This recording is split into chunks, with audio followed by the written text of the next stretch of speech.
versus Sultai mid-range action. Rosum up a game here over Quentin, and game number 2 underway. You see John's hand right now. Overgrown Tomb, Fetid Pools, Breeding Pool, Fabled Passage are the lands. Narset, Parter of Veils, Uro, Titan of Nature's Wrath, and Scavenging Ooze are the spells. Here is an Uro. That one's powerful. And we're looking also at an opponent here in Quentin, Patrick, that does not have a lot of cards in hand. Yeah, it looks like quite a few mulligans. And again, this is always the dilemma, right? If you're playing a deck like Dimir Control, is how do you beat Uro over and over again in a game if you're not applying pressure?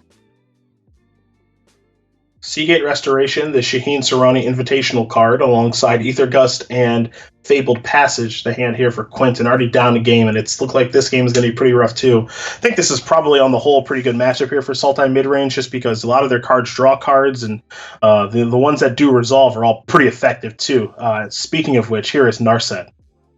Yeah, I mean, your hope here, if you're playing a deck like Dimir, is that your Sultai opponent game 1 just isn't very good against counter spells. They don't have enough live cards to beat that.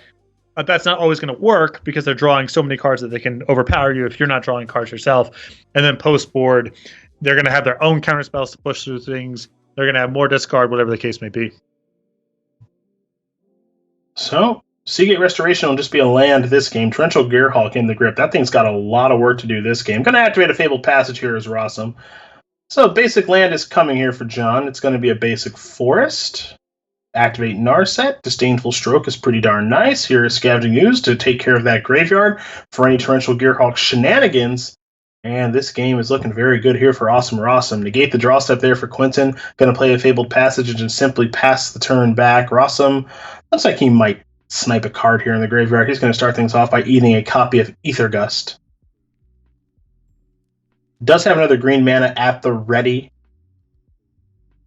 We'll see if he does want to use that or leave up Disdainful Stroke on Quentin's end step. And he says, you know what, I'll tap out to cycle a copy of Fetid Pools. I think even the downside risk of Torrential Gearhulk here is just not that huge. You know, Yeah. You're going to have access to Uro. You're going to have Disdainful Stroke that's going to be able to catch any sort of follow-up. And so, it's maybe a little bit painful if that's a window for Torrential Gearhulk, but probably not enough where it would warrant constricting your play in any meaningful way. Zagoth Triumph, the draw. Narset won't be going active again, but that's static.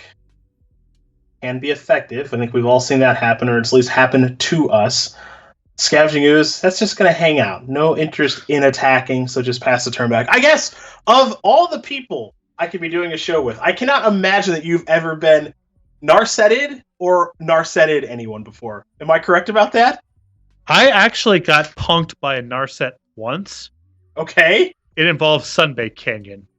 Never again. Sure. Oh, no. Yeah. The game was going quite badly for me. I don't think timing it better would have made much of a difference, but okay. It does sting that its lifetime record against me is 1 and 10,000 instead of 0 and 10,000. I can only imagine how upset you probably were. No, I had a good laugh. Sunbaked Canyon get you. I was getting rinsed, and I was like, "What just happened? Like, what?" It's like just getting ready to file for refund on Magic Online. Just like, oh, it's bugged again or whatever. Yeah. No, it was my bad. That's great. Uro's thinking about coming back from the graveyard. They're just going to try. You see Quentin's hand here of Torrential Gearhulk, Negate, and Vraska's Contempt. So draw on the stack. Here is a Contempt. Will Rosum fight back? Does have a Disdainful Stroke to do so. How important is this Uro? I think that against a deck like Dimir Control, you can't really bank on this thing surviving. My inclination would be not to use the Disdainful Stroke. I know it's a little bit poisoned by the fact that I can see the opposing hand here. Indeed. But I think it's just long odds that this Uro can get the job done. And if it does, it's because your opponent's hand is quite weak. Well, here's the Stroke. Fight back with the Negate. Now this gets a little bit awkward, right? Because, okay, Uro will draw a card. It's going to do Uro things. Breeding Pool picked up. Green pool going to be placed onto the battlefield. And okay, these lands are going to enter the battlefield untapped, which means that Rosum is actually doing just fine around Torrential Gearhawk, returning anything of relevance because of the green mana that is available to him. Falling down to 13 to ensure that, but Rosum does have some life to work with.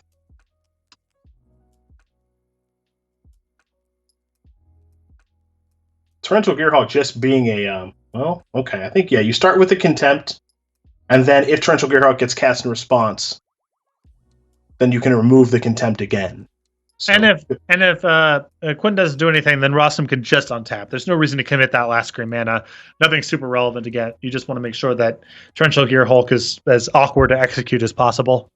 I think I agree with you. Well, it looks like Rosum says, you know what? I can remove something else because, again, you've got nothing relevant to do there. So if you just want to play your 5/6 naked and tap out on your turn, that's fine with me, presumably. So there goes the negate. Ooze working. Negate the draw there. Not a bad one there from Rosum. Not good now, but you have to imagine will be good eventually. And where are we going to go to? Well, we're actually going to do the tapping ourselves here. Arena Auto Tapper, I don't need your help. To cast this Nissa, I'll do it on my own. Incredibly powerful Planeswalker looking to resolve. And again, given the green mana that Rosum has access to, he can remove any counterspell that would be hanging out in the graveyard to trump the Torrential Gearhulk. So there is Nissa. Yeah, there's just no real way to create any sort of leverage with the Gearhulk here. The question is if Rosum wants to take one turn off of attacking, just out of respect for just a 5/6 flash, and maybe something happening to the Planeswalker. You can just sit back here and sort of have your defenses ready. That is an island becoming a 3/3, and these creatures say no, thank you. So Rosum has got a pretty good feel for this game insofar as he believes that Quentin has a Torrential Gearhulk, and it does behoove him to just continue to play around it being a Torrential Gearhulk. No reason to throw your creatures away. He's got a pretty good stranglehold on this game with those Planeswalkers he's got on the battlefield. Yeah, I mean, you have to be a little mindful of your life. Totally took some damage there playing those lands untapped, and you want to make sure that nothing can really happen to the Nissa here. But again, just so much loyalty there that you can even take one Torrential Gearhulk attack safely. So I appreciate being conservative for one turn there. Just make sure that nothing gets swallowed up on the battlefield and sort of dampen the impact of that as much as possible. Syncopate the draw. That's not going to probably get much done, but we'll see. Growth Spiral is what has been found off of the cycle, and now Growth Spiral will be cast. Actually, I'm willing to say that Syncopate's not going to get anything done because there's an active Nissa, but it appears as though I may be incorrect. Well, you're not going to get to syncopate anything else, so you might as well stop a cantrip, right? I know it doesn't look good, but well, actually, you can pay for that off the Zagoth Triumph. So this is the worst of all worlds. Well, I'm saying you could have spent more mana on the syncopate. There's no reason. There's no reason it had to go like this. But I do like the idea of stopping a cantrip because you're not going to get to syncopate anything else.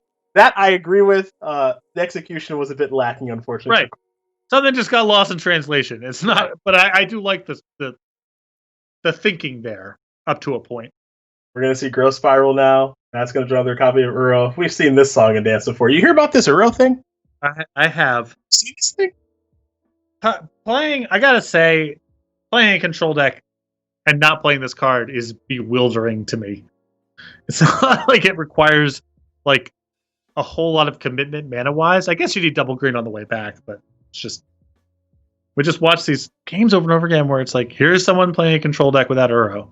And then they took a mulligan or had the wrong answer at the wrong time and instantly lost to Uro. Okay. Yeah. It seems like it happens a lot, doesn't it? That's not how I do it, That's not how I was raised. Yeah. Either you kill your opponent before Uro does something, or you play Uro yourself. I think those are the options.